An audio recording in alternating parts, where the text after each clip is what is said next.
اگر کوئی یہ کرتا ہے کہ نہیں فرض روزوں کے ساتھ نفل روزے کی بھی نیت کر لے تو پھر یا تو قضا روزہ مانا جائے گا یا پھر نفل مانا جائے گا. جس چیز کی نیت کرے گا اس وہی روزہ مانا جائے گا. اگر آدمی نے سحری کی اور یہ نیت کر لی کہ میں نفل روزہ رکھ رہا ہوں شوال کے تو پھر شوال کے ہی روزے مانے جائیں گے.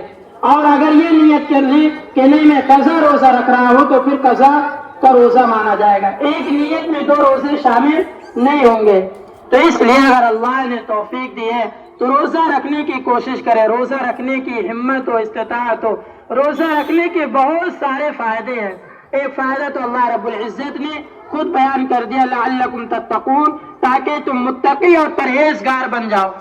روزہ اور روزی کا بدلہ اللہ رب العزت نے تو فرمایا یعنی حدیث قدسی ہے الصوم لی وانا اجزی بھی.